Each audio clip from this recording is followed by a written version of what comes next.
Hello, good morning, good afternoon, probably now actually, everyone. Welcome to this session on winter wellbeing. My name is Eustace D'Souza. I'm a non-executive director for the board here at Liverpool University Hospitals Trust. I'm one of several NEDs working with the executive directors from LUFT on the trust board. And my role as a NED is to work with the board in developing our strategy, scrutinise our performance and our financial plans, and through various strategies to support our staff in delivering the best possible healthcare to the local population. So this session that Chloe and Mark are going to be running now is really important to us, and is part of the wellbeing work that we're doing across the trust. So I'm going to stop talking and introduce Chloe Hurd and ask Chloe to kick us off. So over to you, Chloe. Oh, thank you very much.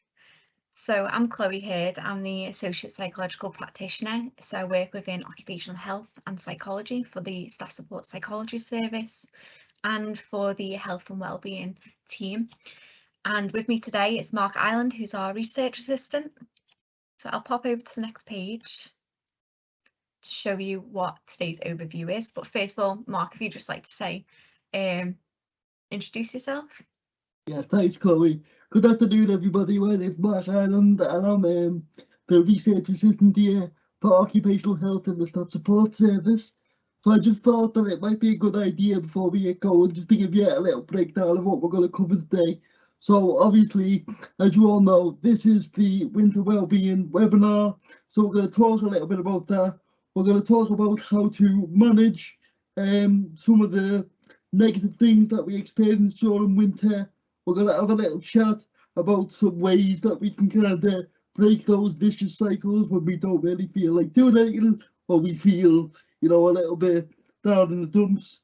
We're going to discuss some of the support options, and then there'll be a little bit of time towards the end to have a bit of a Q&A, just in case anybody's got any questions that they would like answering. Perfect. Thanks, Mark.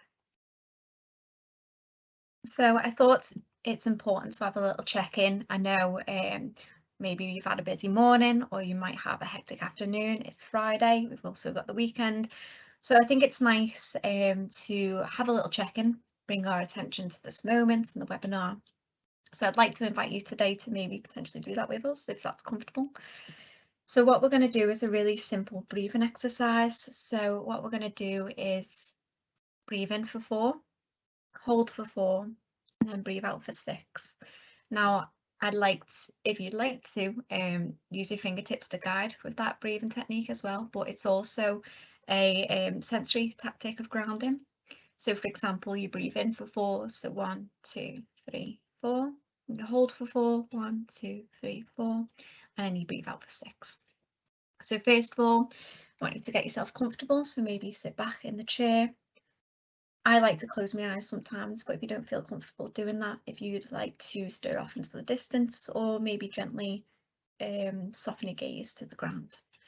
So what we'd like to do is just do some first breathing transitional breaths. So in for the nose, all the way out through your mouth. And one more, so breathe all the way in through the nose. And then all the way out through the mouth. And when you're ready, we'll begin. So I'll lead you through the first one, and then we'll go for the about 3 or 4, maybe 5 cycles of that breathing. So we'll breathe in for 4, 1, 2, 3, 4. Hold for 4, 1, 2, 3, 4, and breathe out for 6. So 1, 2, 3, 4, 5, 6. Breathe in for 4. Hold for 4. And breathe out for 6. In for 4. Hold for 4. And breathe out for 6. Breathe in for 4. And hold for 4. And breathe out for 6. One more, breathe in for 4. Hold for 4. And breathe out for 6. And then bring your breathing back to normal.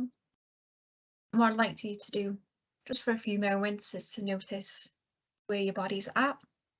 It might be that your hands are maybe tensed or balled into fists. Maybe just stretch them out and let them land naturally. You might notice that your calves or maybe your bum has tension or is clenched. Maybe just focus on that area and release that tension. It might be that you could be frowning, or you might feel your jaw is clenched. Maybe just notice and tighten it up and then release. And I know one for me is I tend to hold a lot of tension in my shoulders, so you want to breathe in and raise your shoulders if they're not raised already. And then breathe out and gently roll them down and away from the ears.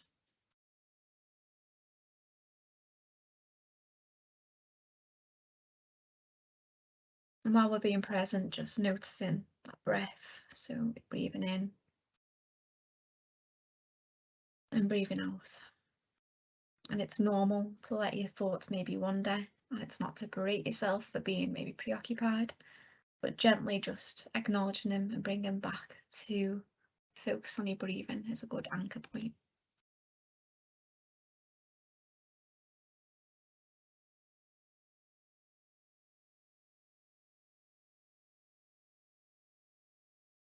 And now we'll gently bring ourselves back into the room. And when you do that, if you've closed your eyes, maybe just gently open them, readjust to the light, maybe just gently emptying, getting rid of some tension in your hands or your wrists. It might be that you gently move your head side to side, or maybe a stretch might help. And take a big breath in and then breathe all the way out. So thank you very much. Hopefully it's just a little bit of a transition from a busy, hectic day and bringing you into this moment, this webinar, to learn a little bit more about winter wellbeing. So Mark, this one's over to yourself.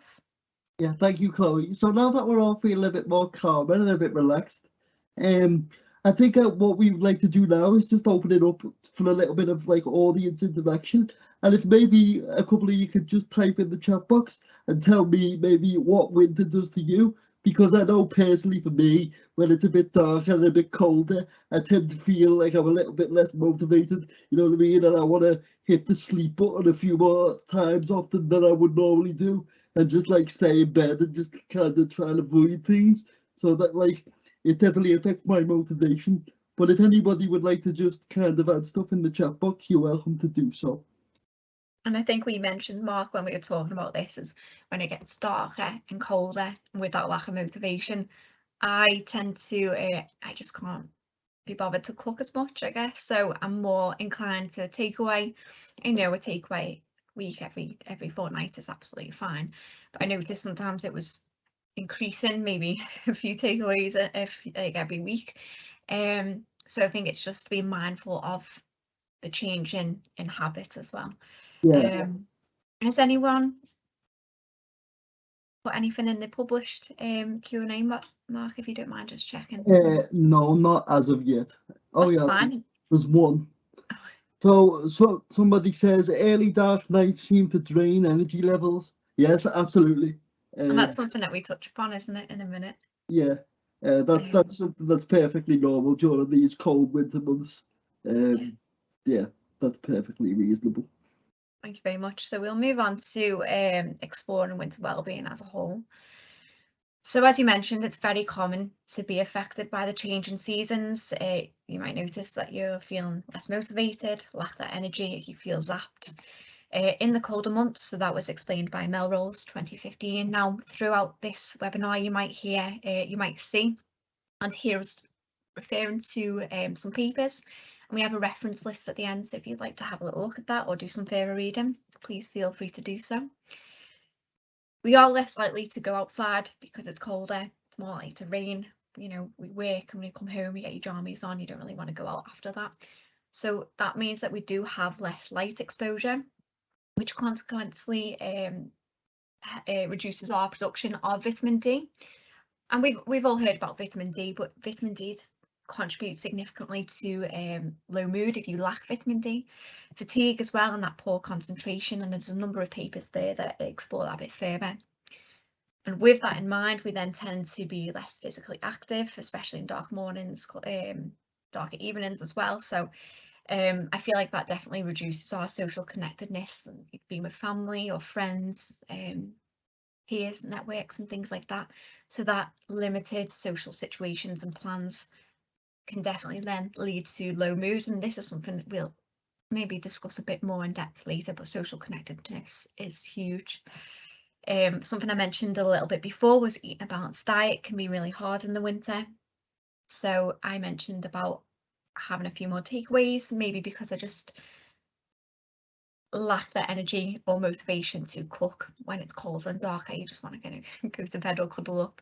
And the effect that a balanced diet can have can definitely impact our serotonin levels. And there's also a brain gut network that we'll discuss later on that's really important and really interesting as well. So many of us do experience anxiety, low mood, stress, depression, which can be exacerbated in the colder months. And I think it sounds quite scary when we say it like this, but it's really important to highlight that there's many things that we can do to manage and control this, whatever the circumstance, and just a little bit of a positive note. So Mark will explore a little bit further. Yeah, but just before I can go into that, there's been a couple more replies in the chat box, and somebody said to your point, Chloe, that the cold winter months make them want to hibernate and eat carby food. So again, I can agree. It's perfectly natural to feel like that. And somebody else says that the cold, dark winter months make them want to be inside and eat more. So again, we totally feel where you're coming from. It's perfectly normal. Yeah, and there's that lack of social connectedness again, so it all interlinks hugely. But yeah, sorry, Mark, carry on. Yeah, no, it's okay, Chloe. So I just want to talk a little bit more about the fact that, as we've said, it's perfectly normal to want to kind of stay in and avoid the cold during like the winter months. But like, I do want to touch upon SAD a little bit, just a little bit. And so for those of you that don't know, SAD stands for Seasonal Affective Disorder. And basically what this is it's a clinical condition where it results in lower mood or like periods of depression, but there's a seasonal pattern. So it normally comes during winter, and in most cases it can ease off as like the weather starts to improve and it gets lighter. And the reason for this is because it's caused by a lack of sunlight. Lack of sunlight affects a part of the brain called the hypothalamus. And if you think of the hypothalamus as basically like the brain's control center, so it makes sure that everything is regulated. So as we have got like limited sunlight, it kind of affects the way the brain works and results in lower mood, and that's why we feel down. Now, before I continue, I would just like to point out that I'm not trying to freak anybody out. I'm not suggesting that like any of you who are listening today have got SAD. It is not our intention to diagnose anybody as having SAD. And if you feel as though you are struggling like with extended periods of depression or low mood, then it might be worth speaking to like a physician or a doctor, because obviously, as I've just said, we're not trying to like cause any problems and like diagnose anybody. But just one sec. Yeah, so as I was saying, like, yeah, it's natural for in the winter to experience changes because it can affect different chemicals in the brain. And but like one thing that I would like to point out is that many people experience these things normally, and it's not clinical. So that's fine. Actually, I just want to add on that. I think I didn't put this statistic in, but in the past week alone, 1 in 6 adults have experienced anxiety and or depression, and that's in the past week alone. So just reinforcing that it is a normal experience to feel that. But then again, reiterating that if you feel that's starting to impact on your daily function, that's when we'd might find it useful to visit your GP. So thank you, Mark. Yep.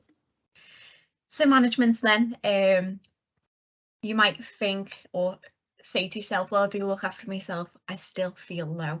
And sometimes it takes a lot of patience and a lot of time to see a difference. It might be that you're paying more attention to one aspect like self-care, but then are struggling with, for example, good nutrition or social connectedness. So then let's break it down a little bit more and we'll explore these together. So self-care is huge. We see it all the time on social media. It doesn't have to look like other people's self-care, and that's a huge one that even I'm trying to instill in myself. I scroll through TikTok, through Facebook, Twitter, and I see people hashtag self-care with an hour of the gym and then a latte. And on days, some days for me that is self-care, but sometimes on other days it's really not. You know, it doesn't have to look the same as other people. There's not a standardized self-care. It might be going for a nap, and again, those feelings of guilt, or we should be doing something. Your body might need a nap, and it's allowing yourself that time, that self-compassion, to allow yourself to do that. It's self-care. Going for a walk, especially in the winter. We said about the limited light exposure, which can affect your vitamin D levels. So even going out, I think it's about half an hour. So don't correct me on this, I should have put this in, but I think half an hour equates to about an hour in the summertime of that light exposure and vitamin D. So maybe put your headphones on, put a podcast on, wrap up really warm and go out for a walk. It could be something as simple as watching TV or playing a game or listening to a new podcast. It's really important to highlight, again, it's something that you enjoy, not what you think that you should do. Again, that guilt or what others think you should do. So next one is sleep. We hear all the time how important sleep is, and absolutely it's imperative. Sometimes it's difficult to get that good sleep in. So we do have some practical solutions that you might hear all the time. Taking a warm bath before bedtime with essential oils like lavender or chamomile oil. I've actually got a steamer on now with lavender coming out to me, so even smelling that can really help ease worries, anxiety, and it's just calming. Limiting technology and light before sleep. This one's quite difficult because I scroll through TikTok way too long before I'm supposed to go to bed.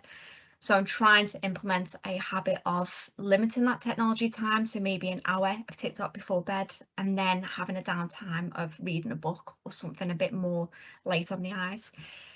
Using Headspace or Mind, so they're similar. NHS staff actually get free premium access to Headspace, but only until December, so it's quite limited. But I have some more information on that in the resource information that we can send out if you'd like. They have some sleep casts that I like, because sometimes when I'm trying to sleep and I can't, my mind's running 100 miles an hour. So having someone tell me a story, I can focus on that and help me lull me to sleep. And some, again, gentle stretches, something that we did before, maybe just noticing, you might notice already your shoulders are by your ears, maybe just dropping them. Maybe there's an area that you found tense already. So just acknowledging those areas and gently stretching them. But I think it's important to note that sometimes you can't just wait for sleep to come. That's the worst thing to do. So maybe then reading a book can help. So another management that we can do is exercise. So again, like I mentioned, a gentle walk. Gardening might not be most appropriate in the winter because the soil's rock hard, and I don't know if anyone would like to do gardening in the winter, but you know, dancing in the living room or just moving your body, because it not only decreases that muscle tension that you've noticed, but it gets your heart rate right up. It releases important neurochemicals like serotonin, what we've mentioned. So management styles like that. And there's some more on the next page that Mark can introduce yourself to.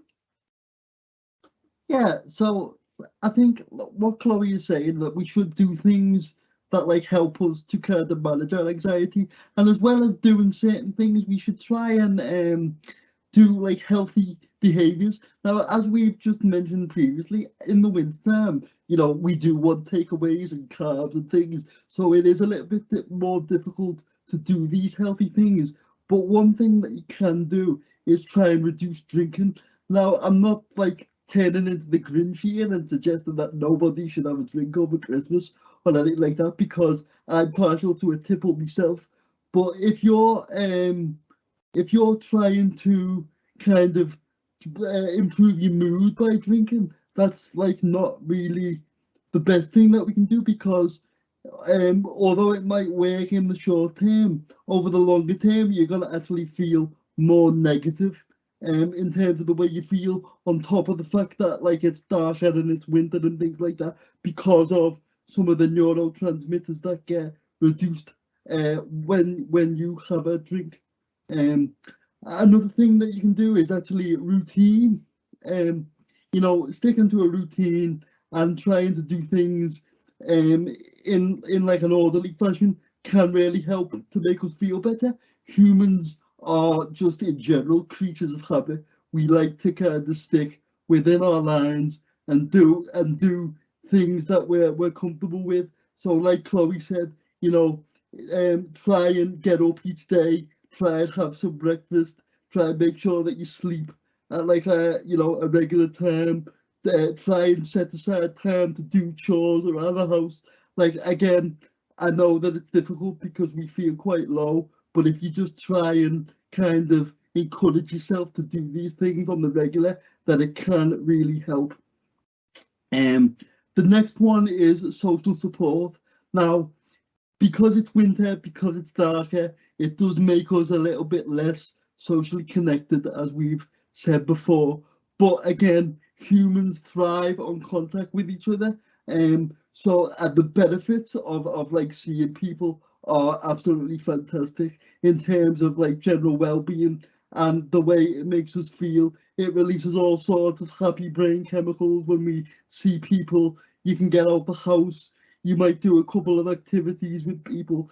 I really encourage, like even when we do feel a bit low, just try and reach out to somebody, try and talk to somebody, because again, those interactions and those kind of positive interactions with loved ones and friends will really help us when we feel like we're in a bit of a funk. Because like higher levels of loneliness, it's a well-known fact that it is actually linked to a whole range of negative emotions. So I can't stress that enough.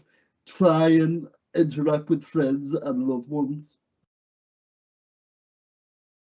Thank you. And one more page of management. So nature is one that I try to reinforce all the time. And again, I know in the winter it might be perceived as a little bit more difficult, but the benefits of spending time in nature and green space, but also blue space, like rivers, water in general, it's time and time again, evidence-based has shown to really improve our mental health, reduce those negative emotions, so anxiety, anger, depression, and fatigue. So more on that on Leotel 2022.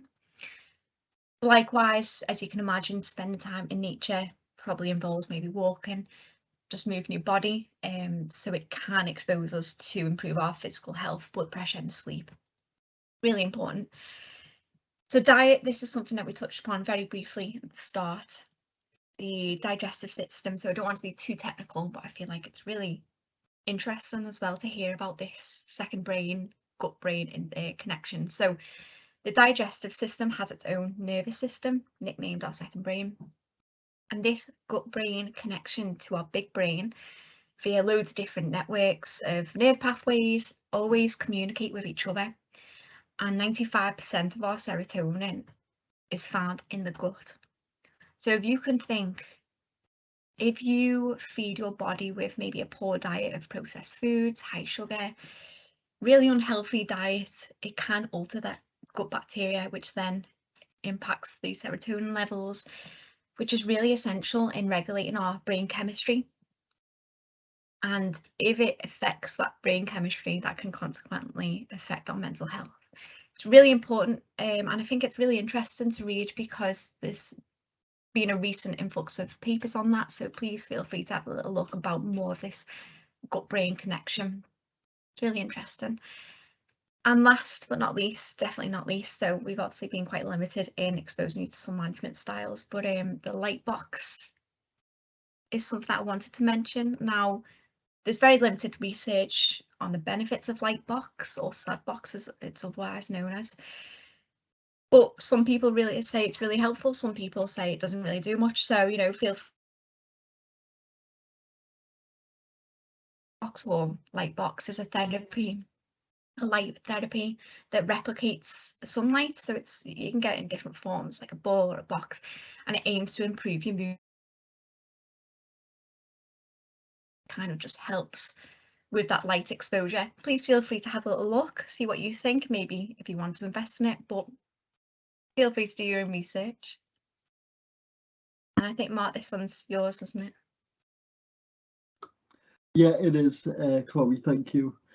So, you know, as we've said previously, when it is dark and when we do feel a bit down, it can be difficult for us to do things, and we do tend to feel a little bit less motivated. And there are a couple of little steps and a couple of little tips and tricks that you can do to kind of try and help yourself out of that funk, basically. And one of those things is to journal things down.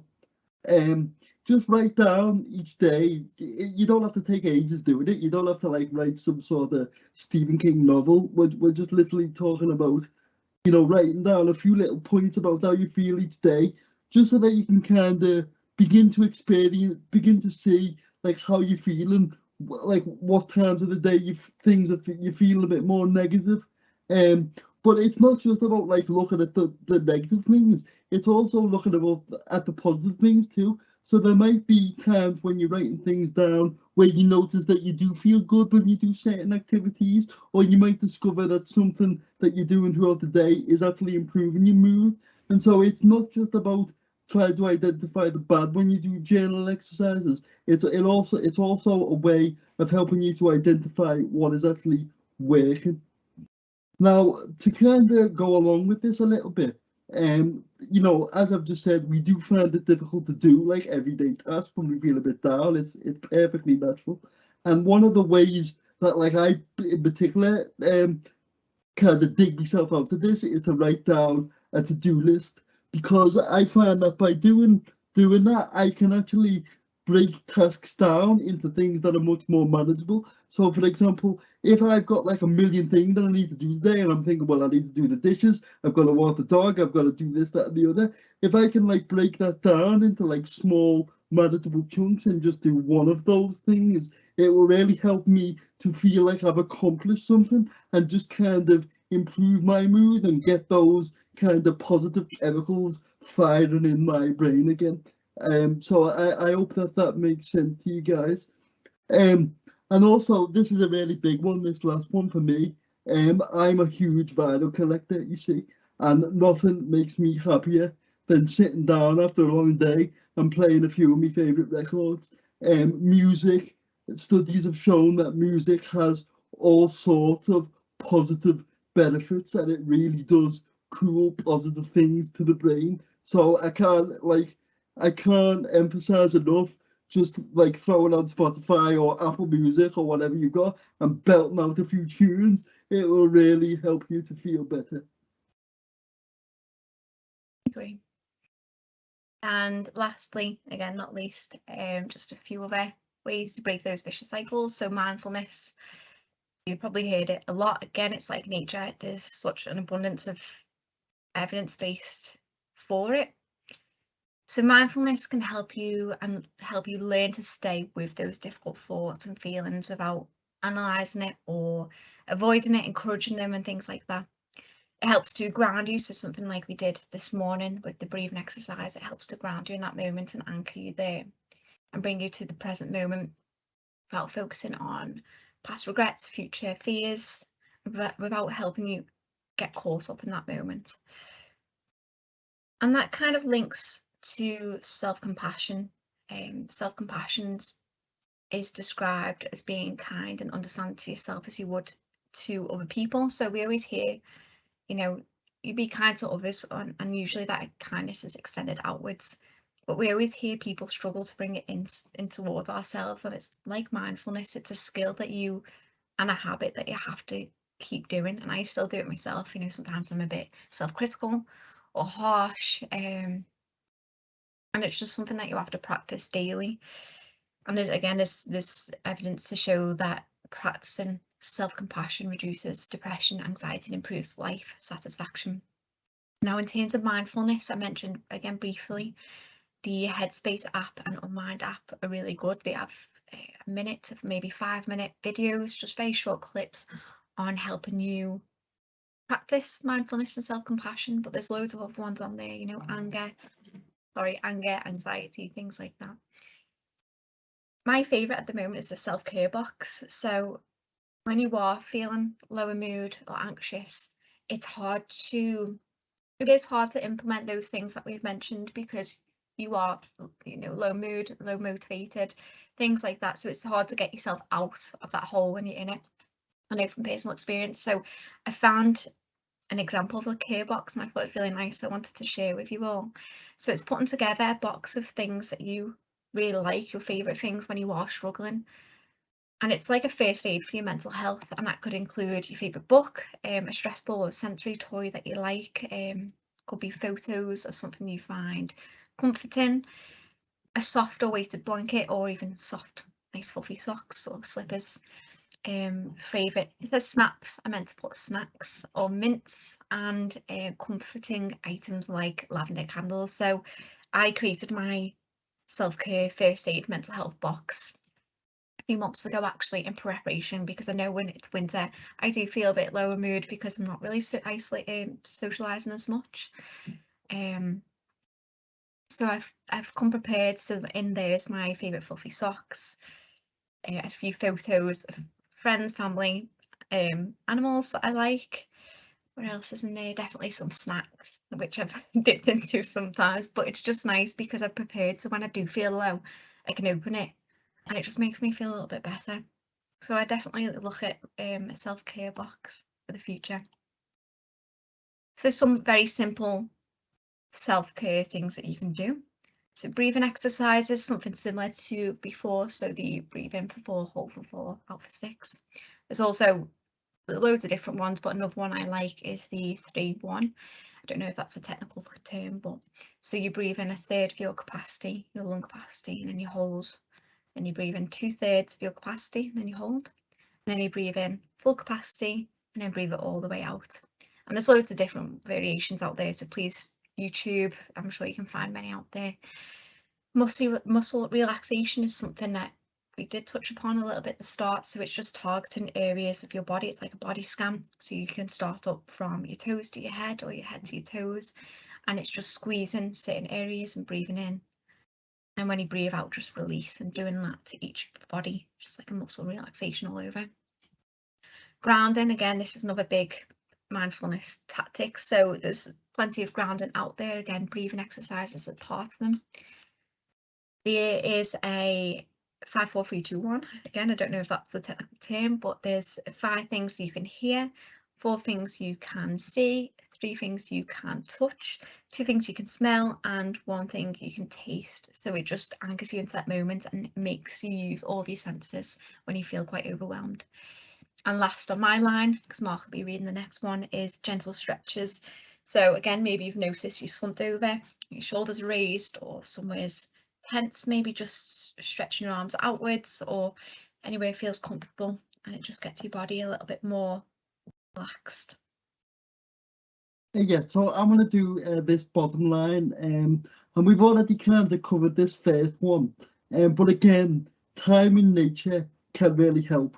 Now, as Chloe said before, with it being colder, the soil's got to be harder, it's, you know, it's frosty, whatever. We're not like saying that you should go outside and start planting like flowers like you would do in July, but like just being able to wrap yourself up in like some warm clothes and get out there, go for a nice little walk. It doesn't have to be like a very long one. Just anything that you can do to kind of immerse yourself in a place in nature where you feel more comfortable can help, because obviously by being outside you're going to get more of that vitamin D, which will really help boost your mood, and it will make you feel better.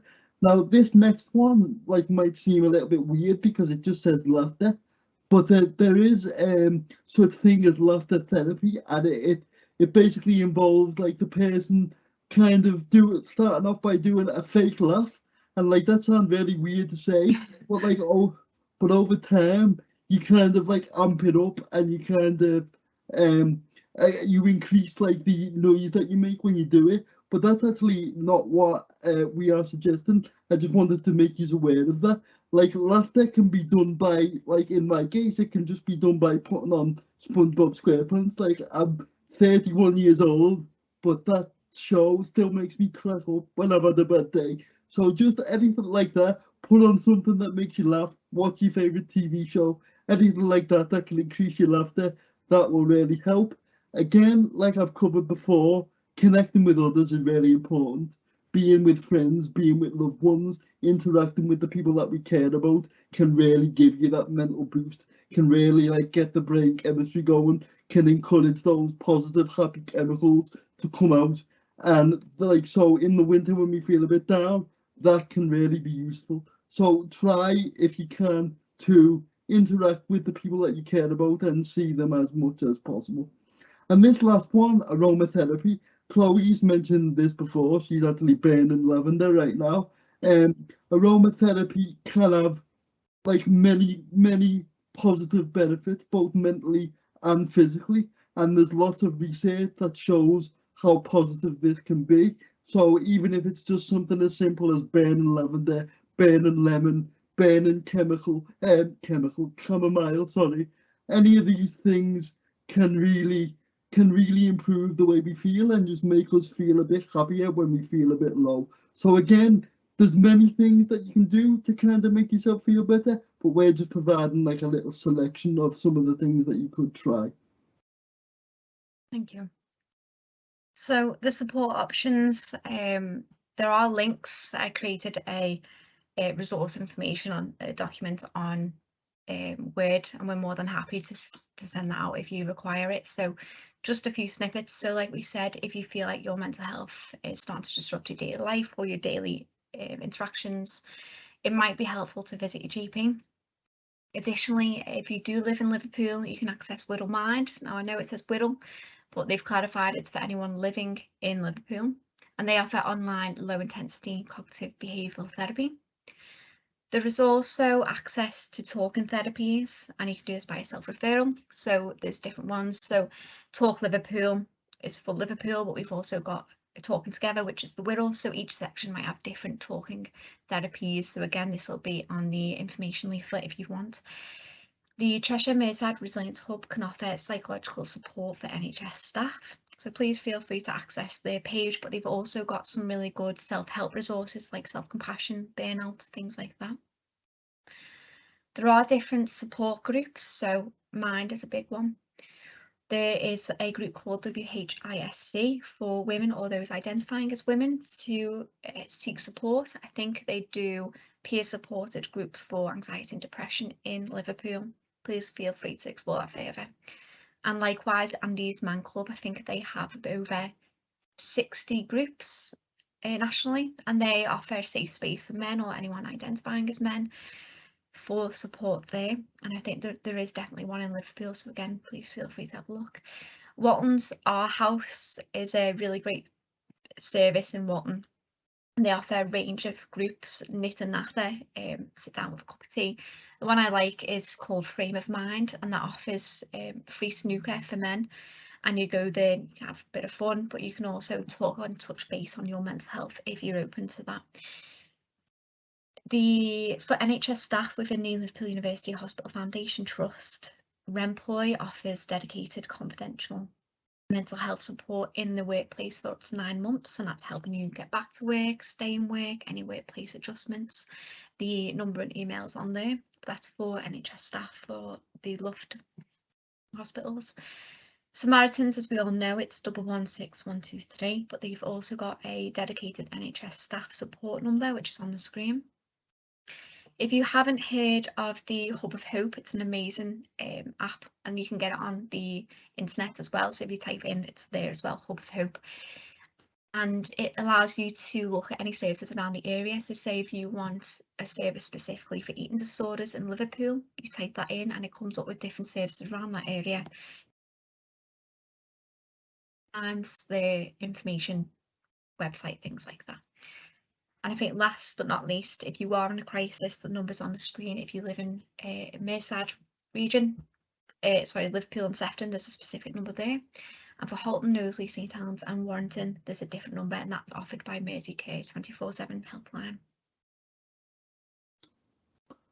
Okay, so just to kind of wrap up and summarise then, guys, before we do the Q&A at the end, in case you want to ask any questions. So basically, in this little webinar, I just want to point out that we have like barely scratched the surface in terms of what you can do to kind of help yourself feel better when you feel a bit low during the winter time. Like, there is no one-size-fits-all solution to self-care. And so really, like, just doing small things can really help. So like, I would encourage you to keep prioritizing your well-being, because that will encourage those positive changes to happen. And also you really, like, I would really encourage you to go away and find what works for you, because basically everybody is different and everybody has a different way and a different way of coping with things when things are negative. So if you take anything from the few tips that we've give in this presentation, that's great. But if you find that like it doesn't quite work for you or whatever, I'm just trying to point out that it's not the end. It doesn't mean that things won't change. Like, there will be something that works for you, and I would encourage you to continue to try and look for that, whatever that might be. Yeah, that's nice. Thank you very much, Mark. So yeah, thank you from both of us. If you'd like to write any questions or comments in the chat box, please do. The references that I mentioned throughout and marked throughout the webinar are on the page, like we said. If you want to request this webinar and or the resources, please feel free to do so. You can contact me on chloe.hurd@liverpoolft.nhs.uk, HIRD. And likewise the corporate governance. And lastly, if you'd like to join the membership, if you want to scan the QR code, it's free to join and you can access more webinars like this. So thank you very much.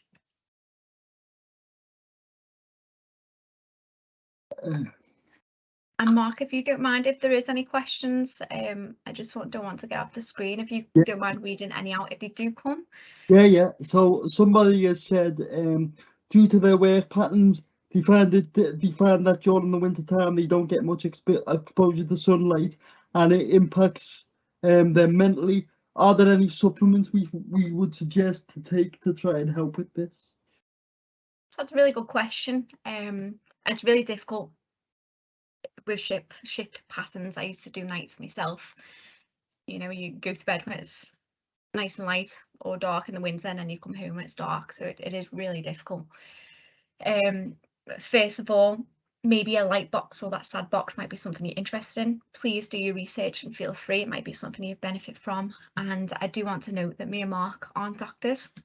We can only make recommendations. It may be that supplements you might benefit from, you know, vitamin D, vitamin C or things like that, or zinc, but I would definitely recommend to maybe have a review with your GP to discuss this further, because there might be certain supplements that you might be missing.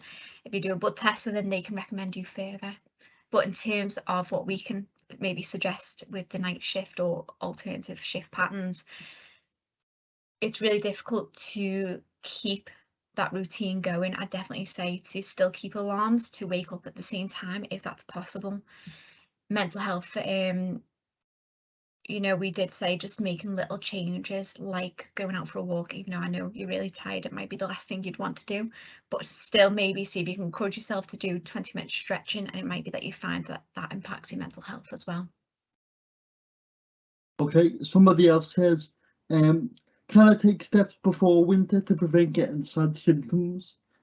This is actually a really difficult one, and I think that one of the things that you can do in a situation like that is just because I think the fact that you've got the awareness of it is actually a fairly good step, because it means that you can be a bit more proactive and you can maybe do some of the things that we've talked about.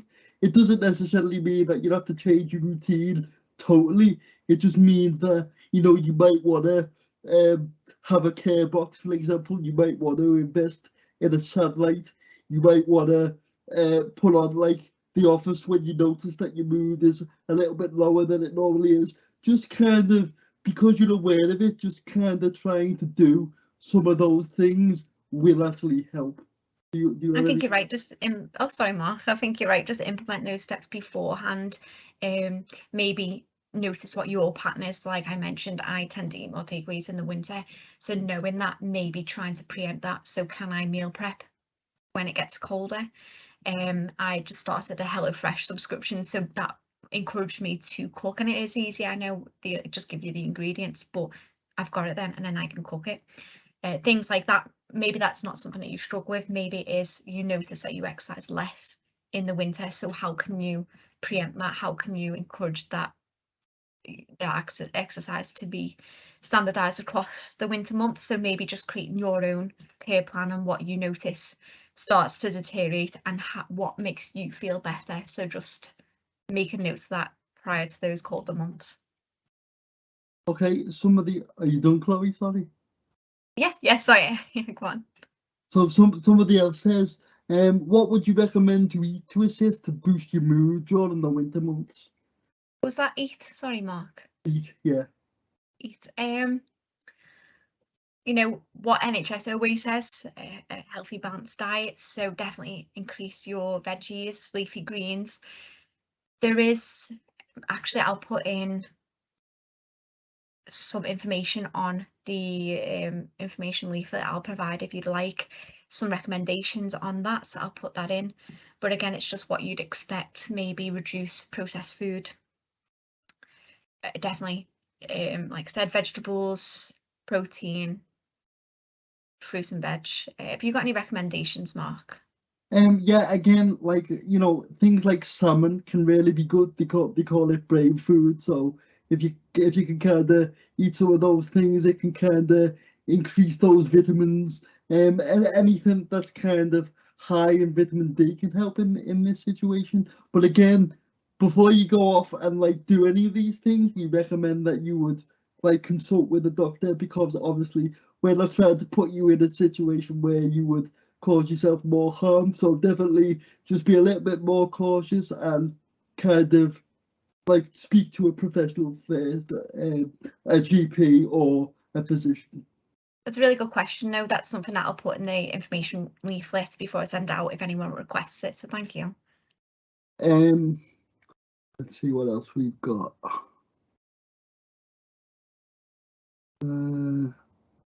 Somebody says, will you be able to share this with a primary school? I don't know. I obviously don't know if that's something that we can do. So when creating these webinars, we usually aim it obviously towards staff, because that's our remit, staff support psychology service within Luft.